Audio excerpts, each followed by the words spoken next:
Norman Foster is the founder and executive chairman of Foster & Partners, a global studio for architecture, urbanism, and design. Rooted in sustainability, major projects include the Beijing Airport, 30 St. Mary Axe, also known as the Gherkin, the Great Court at the British Museum in London,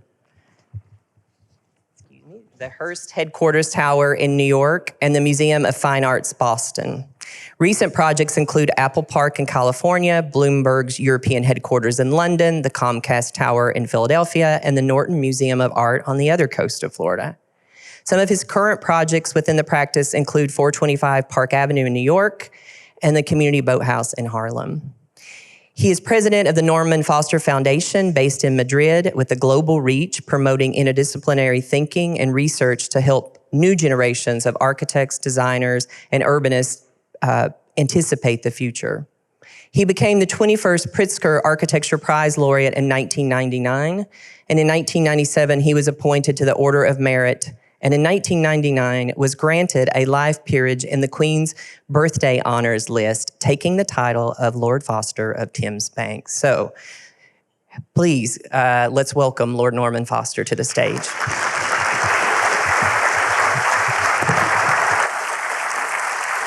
Thank you.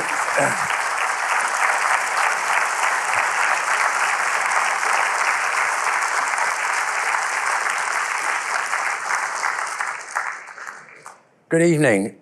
I'd like to share some reflections and experience of cities and architecture. So, why cities? Because cities are the future. More people are living in cities, will be living in cities. You could say that the city is our greatest invention. Cities generate 90% of global wealth. I mean, it's just worth considering that the GDP of New York is the same as that of Canada. The GDP of Los Angeles is the same as Australia. Not surprisingly, there's always a downside. They generate 70% of carbon dioxide emissions, greenhouse gases. So you could argue, as many have done already, that the key to combating climate change is more responsibly the domain of mayors and civic leaders. Cities will be absorbing 90% of global population expansion. Just to put that into context, that's something like 2 billion by 2050. And urbanization, the amount of building to accommodate that, which will take place mostly in Asia, Africa, to a lesser extent in Latin America. To put that into context, it's the equivalent of creating 18 Miami metro areas every year between now and then. So what kind of cities should we be encouraging in terms of that extraordinary explosion of urbanization, which will touch every city in some way, because cities are continually evolving and changing? But what kind of model should we be encouraging? Of course, there are many different kinds of cities, but simplistically, they divide into two kinds. There's the compact, high-density, pedestrian-friendly, walkable, neighborhood-style city. It can be ultra-high density, like Manhattan, or it can be high-density, medium-rise, like a European-style city, Boston in America, Copenhagen, Paris, a fairly familiar model. Arguably, we should not be encouraging the sprawling, car-borne model of a city. I know I'm in rather sensitive place here, but why? Well, in terms of energy, the compact city is about half that of the low-density car-borne city. And mobility might be one thing here in this Western-centric world that we all share and inhabit, but where that population growth is going, the car as we know it is not necessarily the democratic, spread out vision of mobility. Perhaps there's another reason to encourage the compact city, and that is that the many surveys which are conducted, arguably mostly Western-centric, but they all come out, the top 10 regularly here on 3 continents, Europe, North America, and Australia. They're all of the compact kind. What is a city? Again, simplistically, it has 2 components. It has the infrastructure of the connections, the public spaces, the parks, the bridges, the metro systems, the boulevards, the plazas. That determines what makes one city different from another. Arguably, it describes whether a city is beautiful or whether it's ugly, whether it's friendly. It determines its identity and its carbon footprint. You could say it's the urban glue which binds together the many individual buildings. So, for the purpose of this evening, I'm talking as an urbanist concerned with infrastructure, and I'm talking about as an architect concerned with the architecture of the individual buildings. So, cities, infrastructure, and buildings, I'll be looking at those kind of buildings which are the gateways to a nation, to a city, the connections, the bridges, the public spaces. A few examples.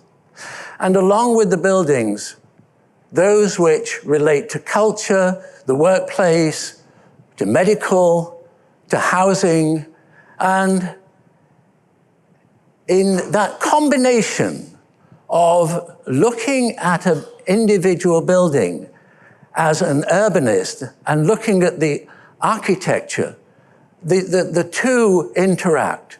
So there's an agenda which at times emphasis is on sustainability. It might be the social agenda. It might be the urbanistic dimension. And it's interesting that historically, the terminals, the portals of a city have always been celebratory. They tell you a lot about the values of that nation.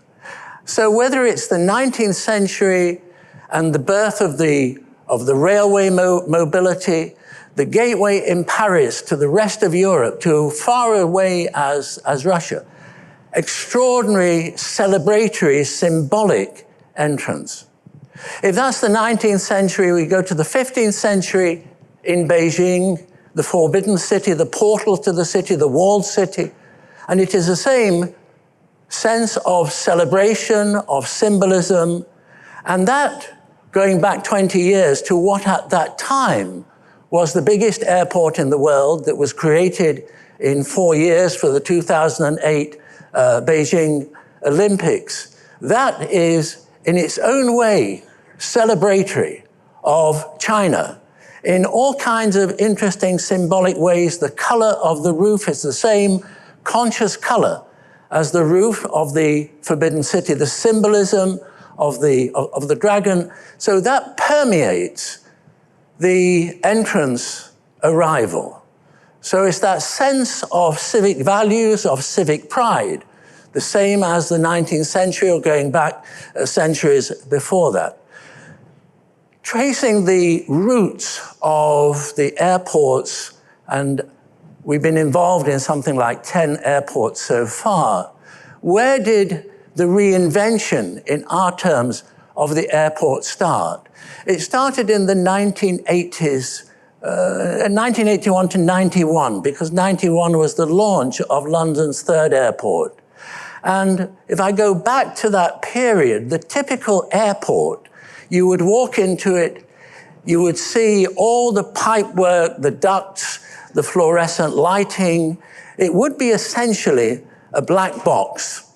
A black box which was the equivalent, if you like, in automotive terms, of a gas guzzler.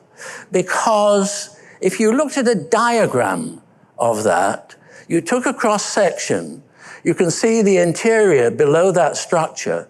What you're not seeing above the ducts, which are cutting out all the natural light, is the heavy machinery. So you've got the artificial lighting generating heat, you've got the cooling extracting that heat. So it's not very good in terms of sustainability, and it's not very joyful either.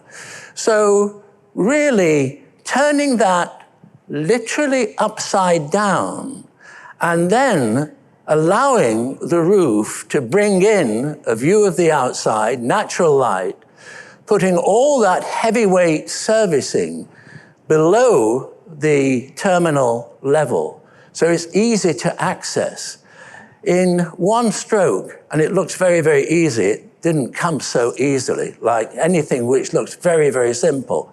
It seems to take an eternity to actually get there.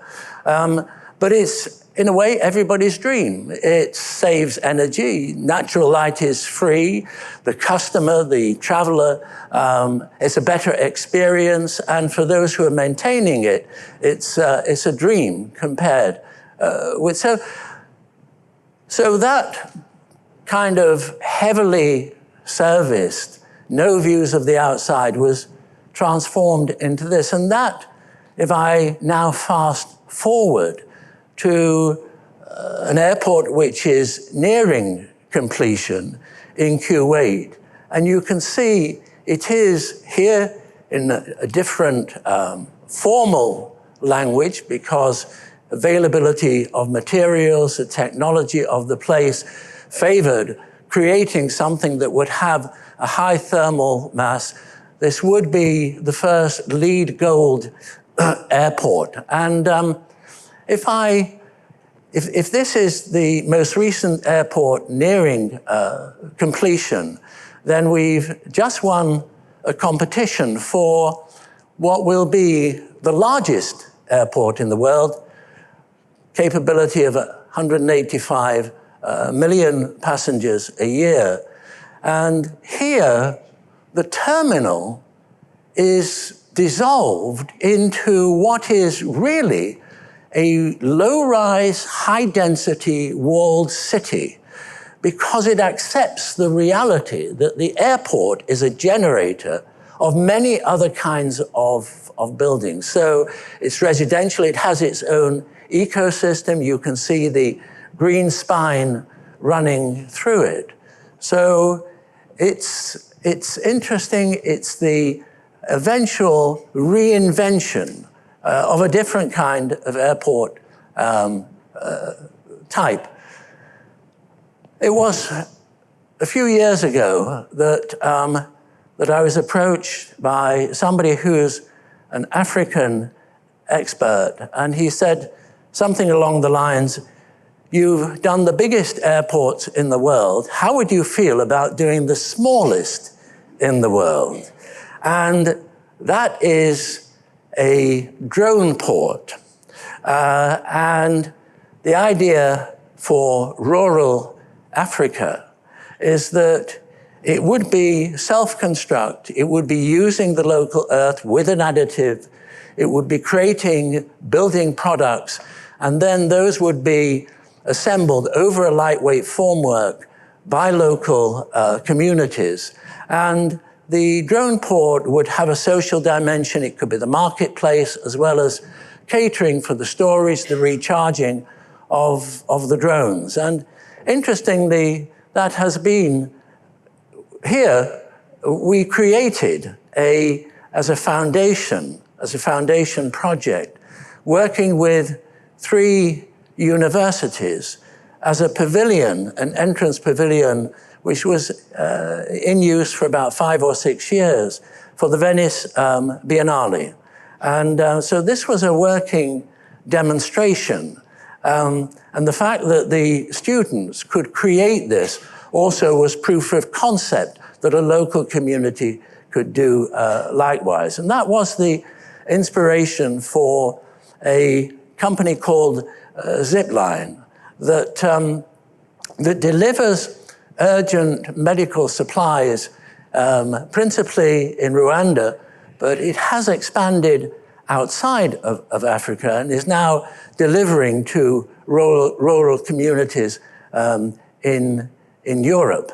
And if I move from a continent where this enables the new technology of drones to be able to leapfrog the absence of established infrastructure back into Europe, then this project is about the connections in infrastructure terms between cities, in this case between Barcelona and Paris. So the community is a rural community which has suffered because of the valley, has suffered a break in the continuity of the prime artery, the A6 through France, where it comes to the Massif Central, relatively, at that time, poor area of France.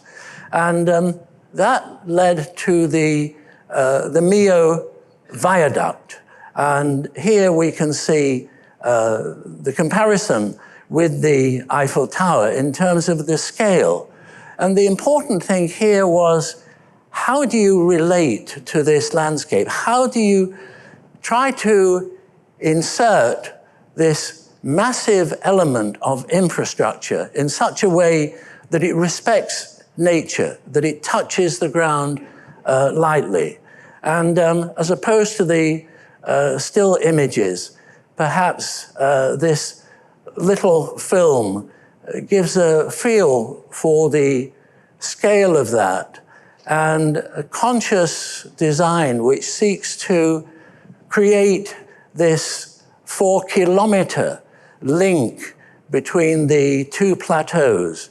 High degree of transparency. It's on a 20-kilometer arc so that you can feel and can see the structure. It's sometimes literally above the clouds. It is the tallest structure in France, some 17 meters taller than the Eiffel Tower. Now, how do you quantify some of the environmental benefits of eliminating, before this viaduct came into, completed the A6, there were 5-hour traffic buildups through the town of Millau, through the local villages. It's very difficult to quantify the carbon savings, but you can get just one glimpse of the environmental benefits from the trucks. The trucks, and you can see the occasional truck, the trucks are monitored by their black boxes. So we do know, we can calculate just on those trucks the tonnage of carbon dioxide saved, which is something like 40,000 tons, which is the equivalent of planting a forest of 40,000 trees. Now, that in a way is a conventional suspension bridge. So it's spanning the maximum distance with the minimum structure, with the minimum intervention in the landscape. We entered a competition for a bridge across the Thames. It would be the first pedestrian bridge in a century. And it would align, it had the potential to align with St. Paul's Cathedral at one end and the Tate Modern at the other. And essentially, it was working with the engineers, reinventing the suspension bridge. In other words, a suspension bridge normally has a lot above the deck. How do you do a suspension bridge which will give you this maximum span, but with the minimum visual interference? And here you can see, alongside the walkway, very, very uninterrupted, the vista across to St. Paul's. It's interesting to compare some of the predictions for this bridge. It was estimated that 4 million people would cross it in a year. The reality is that twice as many people crossed it. Also, it was estimated it would generate 1,500 jobs. It generated 3,000 jobs. There were no hotels in that area. There are now 60 hotels. And of course, the property values reflect that. It's the same mini story as Millau. Millau has become this move from being, in relative terms, poor. It's now a tourist venue. So it's getting the right kind of visitors who actually come to experience the viaduct. So the ripple effect socially from these infrastructure interventions is quite significant. Also in London, if we look now down on Trafalgar Square, which is the symbolic heart of the nation, in the sense that all the distances to remote towns or cities are measured from this central point in London. And it's the setting for many of the most important historic buildings, the National Gallery, the National Portrait Gallery, but it wasn't always like that. If I go back 20 years, this is a fairly typical image of the priorities. In other words, the cars had the priority. The poor pedestrians literally locked up behind iron railings. So if we go back 20 years, then the road in front of the National Gallery with Trafalgar Square to the right was like this. This is how it is now. Just to close one road to pedestrianize, it was, of course, far more complex than that. If I looked at the view from the opposite end, looking back to the point of the previous photograph, then again, and in the heart of the space, here you can see the barrier, you can see the red buses in the background, and of course that connection is established. It's now become the kind of London living room for symphony concerts, circuses, performance, protests, of course. It again is the power of how you continually balance the city, whether it's a capital city like London or whether it's a smaller scale intervention. And what lessons from this might one apply to a community, a smaller town, where that approach of changing the priority in terms of the way a building that is used, the way it relates to a highway. And of course, not too far from here is the Norton Museum, which I'll come to in a moment. But before I do, I just go quickly through some of the tangible benefits that we can measure around Trafalgar Square. So with the intervention, the pedestrian movement was multiplied by a factor of some 13. Not surprisingly, because you can walk diagonally across that space. You can use space. Instead of it going around like a roundabout, the walking time is halved. The congestion in the center was reduced by 30%. CO2 you can measure. And because it also coincided with a congestion charge, then that congestion charge generates something around 120 million contribution to improving the quality of public transport. If I now just talk ever so briefly about perhaps the lessons of priority on the project in the Norton Museum. So this is how we found the Norton Museum and its relationship to the Dixie Highway, which fronts it. Now, you can see very clearly there's a front door there. If you go to that front door, it says, oops, this is not an entrance. And it says, please follow the sidewalk to the south-facing facade or entrance. So, assuming that you've got your compass and you can find out where south is, then you're in good stead. We brought back the axial plan of this.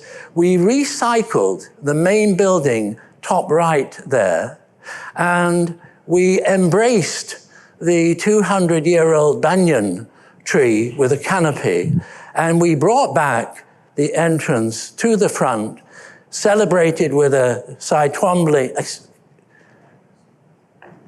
Klaus Oldenburg, excuse me, a typewriter eraser in a reflecting pool. And interestingly, before this initiative, perhaps not surprisingly, the whole circulation, this is where you would be led to the car park. So reversing those priorities also liberated the opportunity to change that car park, which you can see there, which was before our intervention was this. And that car park is now the sculpture garden and is a celebration of the flora and fauna of the extraordinary part of Florida. And that's bringing back the original historic master plan, where the entrance was at the top relating to the view of the water. And it's interesting, the power of culture, the regenerative, I mean, just very, very difficult to translate the warmth, the welcome, the embrace of this building and its facilities by that local community. If I come to a very different kind of museum, a museum which is created from scratch. It doesn't have any antecedents. Perhaps the inspiration here, this is a museum in Abu Dhabi, and it is to commemorate the memory of Sheikh Zayed, who was the founder of the Emirates. And so how ecologically do you try to learn from history in terms of reducing the energy demands and creating the identity very much of the Sheikh Zayed, which was also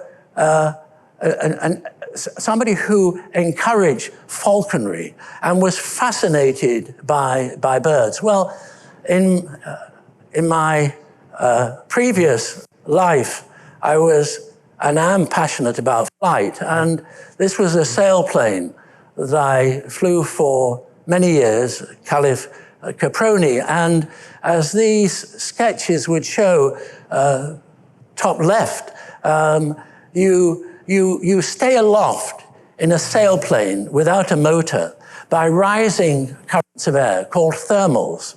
And those diagram on the top right, that principle kept residences cool in the desert because they would use a wind tower and capture the air movements aloft and pull air from below. And of course, below the desert floor, it's really quite cold. So if you use that principle, if you create feather-like elements in the sky that will heat up, they will create the air movement, the vertical thermals, and pull the air deep down below the desert floor where it's cool. So you're dramatically reducing the energy load of the building. You're also getting cool, fresh air. So if we look at a kind of cross-section through that building, you can see these bowl-like galleries which are suspended in between these stainless steel feathers. And The museum itself is mound-like, so it's very protective, and it's pulling that cold air from below, and is related to a green oasis, literally, in the desert. And that is under construction. This is a recent shot of those feather-like elements. This is the glimpse, flavor of the internal spaces with the natural top light, and that is the team in Abu Dhabi. So that was a few months ago. And if I now move to the workplace and a project that was mentioned earlier into the context of California, and how do you take a site of 24 buildings, 50% of it, not surprisingly, covered in tarmac, on-site parking, very, very little landscape, some 20%. How do you transform that into the conversations with Steve Jobs, how you create the Californian fruit basket of his youth? How do you bring that California landscape back?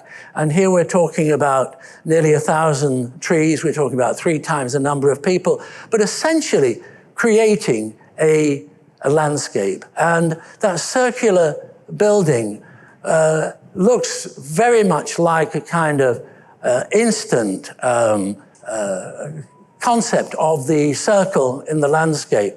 This just gives a flavor of, again, why for something that looks so simple, it took 9 months of intensive work trying to reconcile the realities of the site with the internal planning. And the circle came at a 9-month into that process. And here you can see that from above. What it doesn't tell you is the scale of the internal space, which when you are in that space and you look for the building, you can see that it is really hugging the skyline. It's almost the skyline itself. And if you're outside of that circle, it's very much an element in the landscape.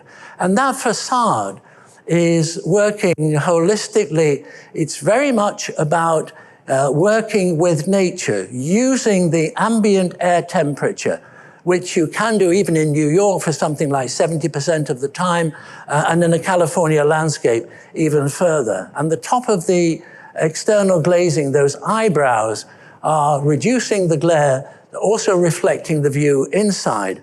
But the top of those eyebrows is the element with the filters that is enabling fresh air. So you're increasing the volume, the building is healthier, it's also reducing the energy demand. If you're on that external corridor, again, it's very much about the landscape, and those eyebrows are reflecting the landscape and the greenery deep into the building. So this aspect of nature, whether that's in the workplace or whether it's in a city, and interestingly, very, very similar brief, similar number of people around, 4,000. So how do we apply those principles in a dense historic quarter of London, the financial district? And if I put a red line around the building, then the idea of the arcade that would divide that building is a response to an old Roman road called Watling Street.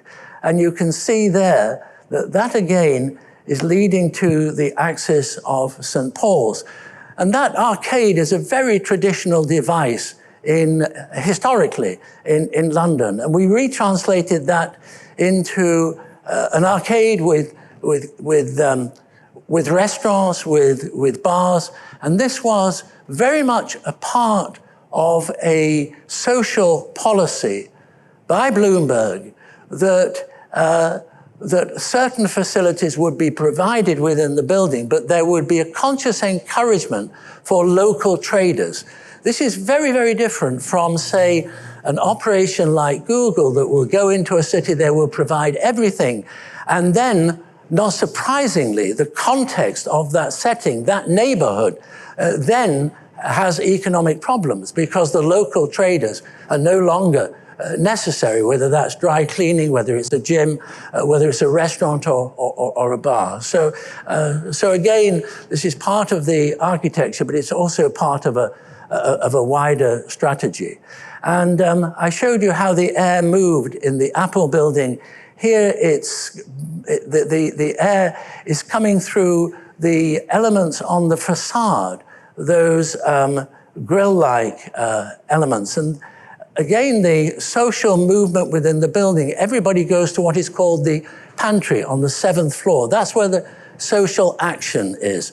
And you saw the pedestrian spiral in the heart of the building. Well, you can see it right there in the background. And everything for this building was designed in terms of sustainability. So, for example, the ceiling is a hot or a cold radiator, as well as being the acoustic fabric that enables the hardwood floor to work acoustically.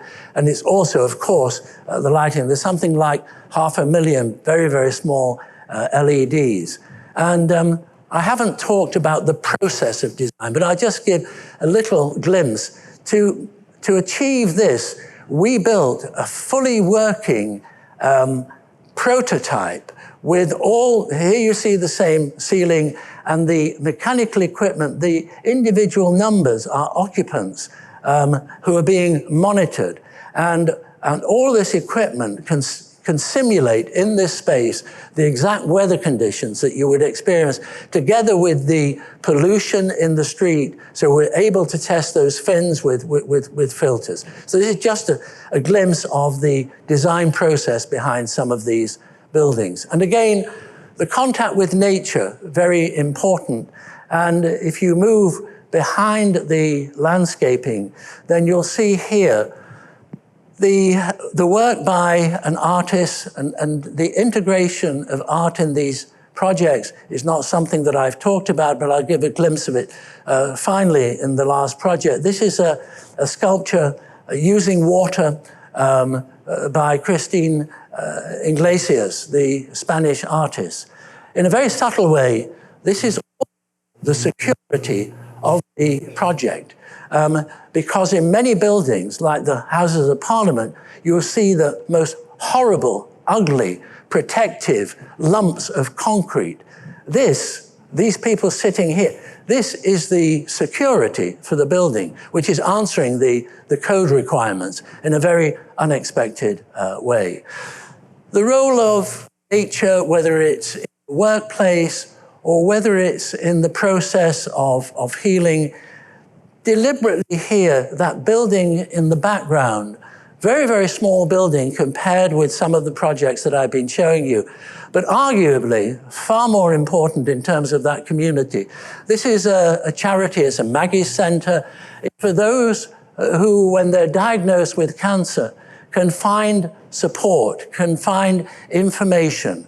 And it is the most deliberately domestic building in this group of buildings, to the extent that it has the front porch.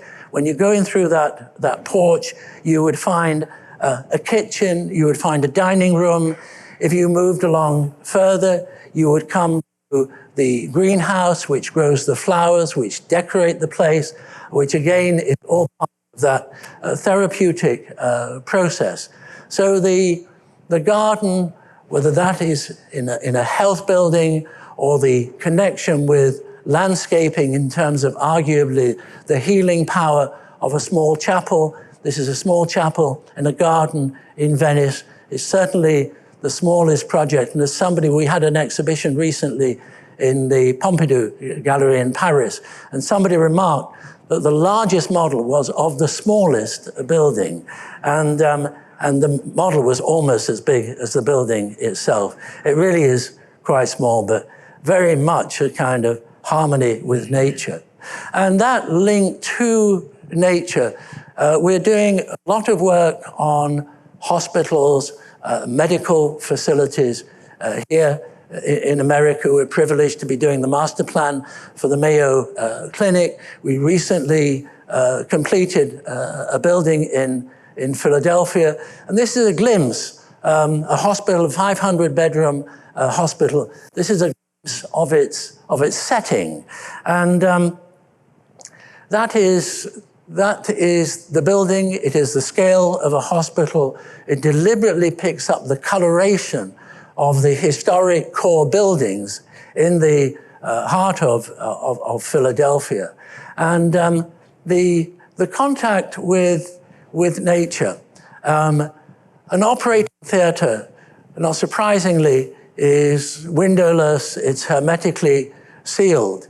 But all the surgeons in that floor where all the operating theaters are located, their circulation route is on the edge of the building. So they have that relief of the view of the city, that contact with the outside world as they move from one theater to another and the research which we started with those responsible for the commissioning of the project started with how are you received ideally in a hotel. So it started with the customer, the patient, being at the heart of the process. And again, just giving another glimpse into the design process.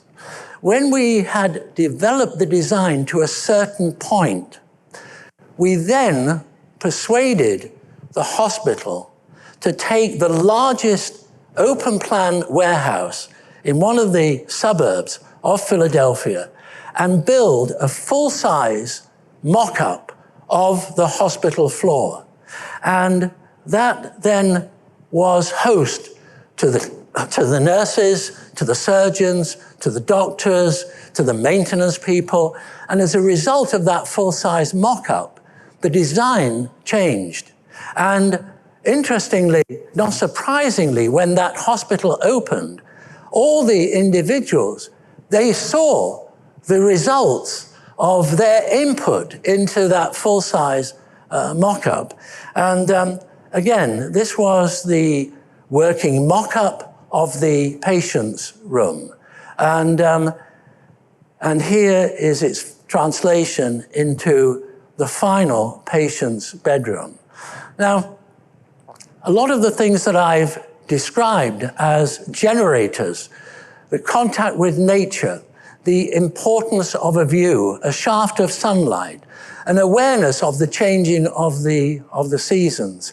All of those were subjective. They were passionately held opinions when I started in my colleagues. The difference now, all of those have been scientifically proven to be beneficial, to be good for your health.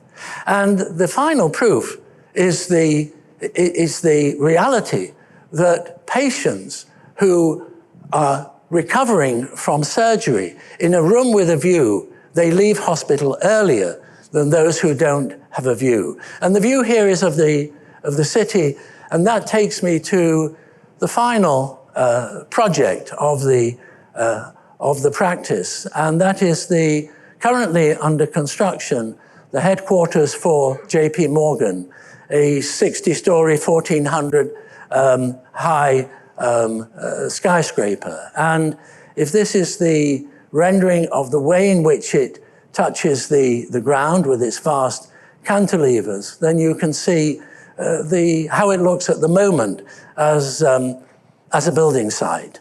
And that, if you entered through the entrance on Park Avenue, then you would see through to Madison. So it's an entire city block, and it brings together a number of artists. Gerhard Richter, the German artist who's responsible for these two very large murals. And if you move through to Madison, then here we're seeing the facade, which is a work by Maya Lin.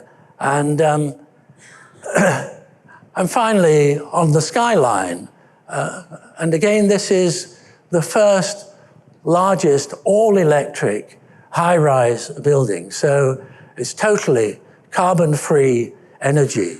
It's pulling twice the code amount of air, so it's a healthier building. And I'm often asked by journalists, how can you justify a tall tower in terms of sustainability? And it's quite interesting. If we look at very recent research by two researchers from Berkeley, and they analyzed household carbon footprints. I don't expect you to be able to read that from the distance, but simplistically, all the reds, all the yellows are very, very high carbon footprint. The lowest carbon footprint is the dark green. And that dark green is Manhattan. And that's because New York is a compact, walkable, pedestrian-friendly, neighborhood-oriented city. So the combination of the high-rise, and interestingly, because of those cantilevers, this new building has a population 4 times the building that it replaces. It's twice as high, but it delivers 2.5 times the amount of space in the public domain at the sidewalk, and a large proportion of that as garden. Now, the emphasis so far has been very kind of Western-centric, and very much about the products of a practice which is operating in the real world, answering the responses to those who commission. But there are many needs which are not answered, whether that's in the educational domain or whether it's in projects for informal settlements, those projects which are perhaps not considered architecture. And so just a glimpse to end with of one of 3 Norman Foster foundations. This is the one in Madrid. There's an American Friends of the Foundation. There's a London-based foundation. The one in Madrid is truly global reach. It's headquartered here. It's an existing building which was restored to its original turn of the century splendor, with a new pavilion in the background there. And that was launched in 2017.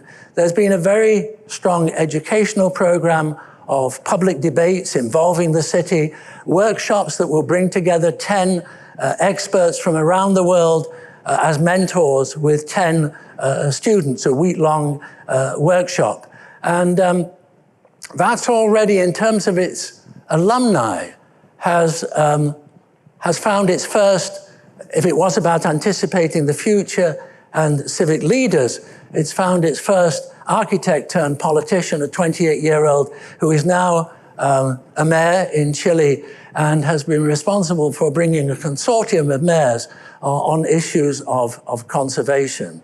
And one of these workshops, glimpse here, was about refugee housing. And we had the state-of-the-art tents, because if you're a refugee, you're given a tent. And the best example of a tent has a 3-year life. But most tents, conventional tents, and we put one together in the courtyard of the foundation, most tents have a 1-year life. And the average stay in a refugee camp is 17 years. So not surprisingly, the students said, this is crazy. Why isn't there something in between? Why can't you build a durable, permanent building quickly? Why can't you industrialize it? And that was put to the test. This was the year before last. The workshop was in June, and we started on a project, proof of concept, to try to demonstrate the feasibility of creating something very, very quickly that would be durable, that would be more than a sheet of cloth against the the elements. And we had set by the sponsor of the workshop the challenge to produce it in time for the Venice Biennale. So we had six months. And this is a diagram of what we did. It's essentially, if you imagine a lightweight formwork, it describes a very economical arch. It's the equivalent of an arch that an artisan would use to define a catenary and then turning it round.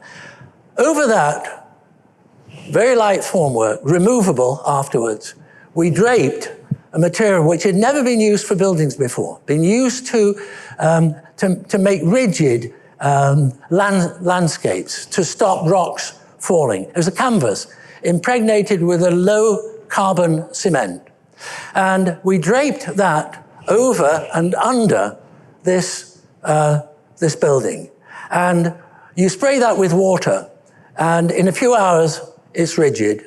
In 24 hours, it's structurally sound as an arch.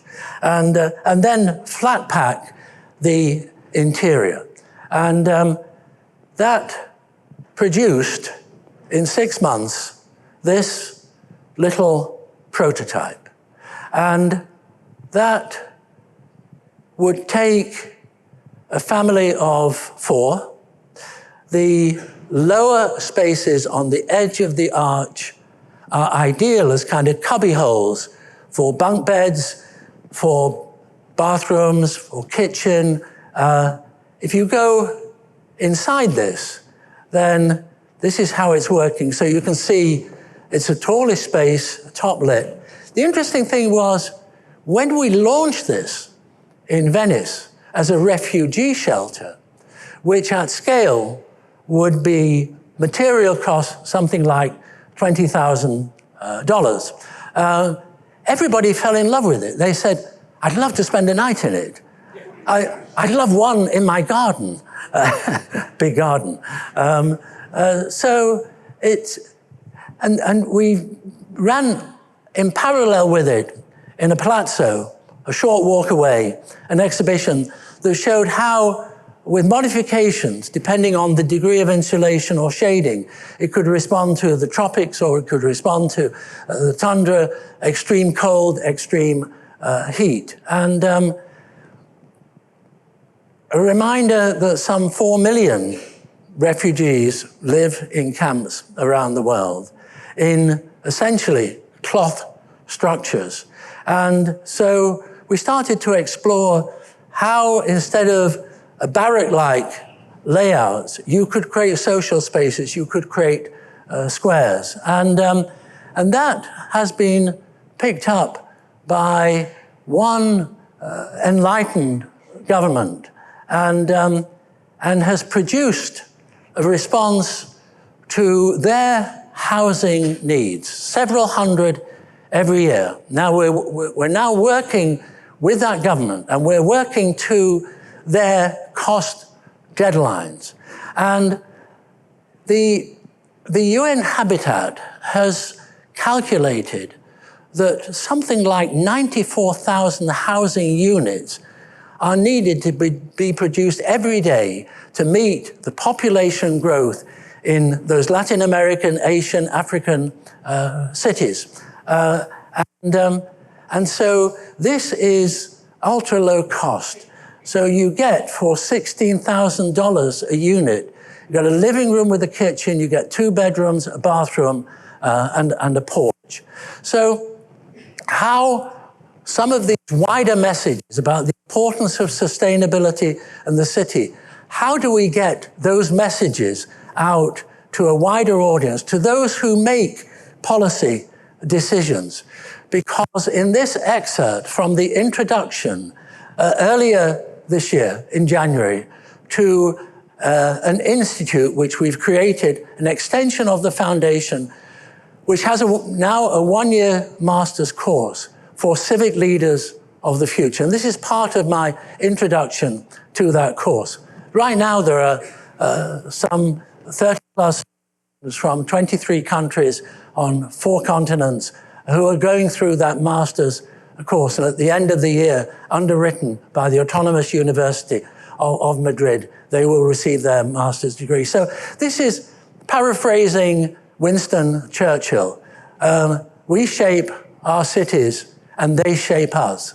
So those decisions in terms of responding to change, whether it's the creation of a new city or it's the remodeling, the balancing of an existing city in terms of its citizens, the movement, mobility, will those decisions be based on hard-edged reality, data, facts, or will they be based on fashion, on prejudice?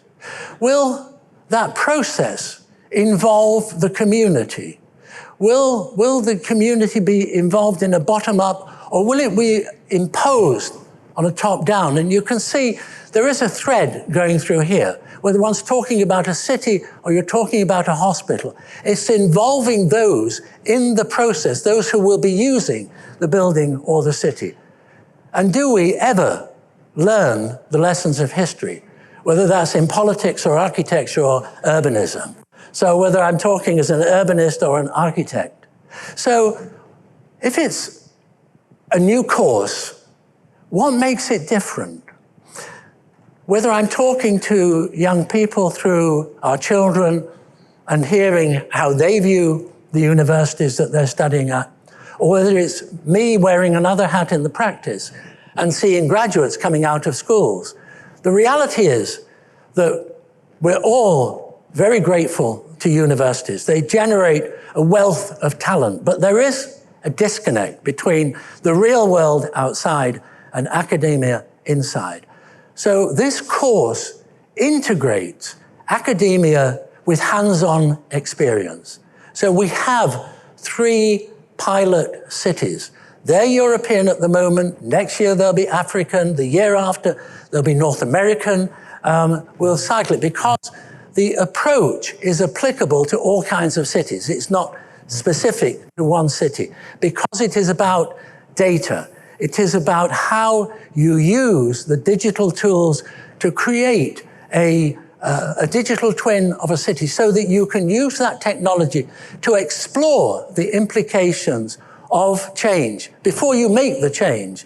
We have a debt, in this case, if I'm the one of 2 directors, then my fellow director is from MIT, from the City Lab there, Kent Larson, and we learn greatly from their work ongoing on cities where you can model digitally.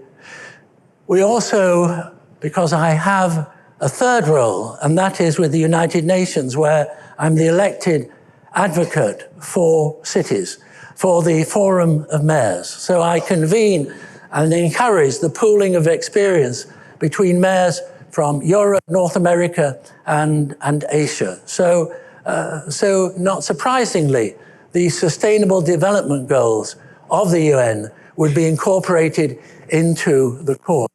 And on that note, I was invited to address the General Assembly in New York of the United Nations on the importance of master planning. And I finished my talk with an extract from Daniel Burnham and his presentation to the city of Chicago, 1909. And it's applicable beyond a city. It could be about a course, it could be about a work of architecture, it could be about any venture. And he says, make no little plans, make big plans, because a noble logical diagram will never die. Let your watchword be order and your beacon be beauty. Thank you.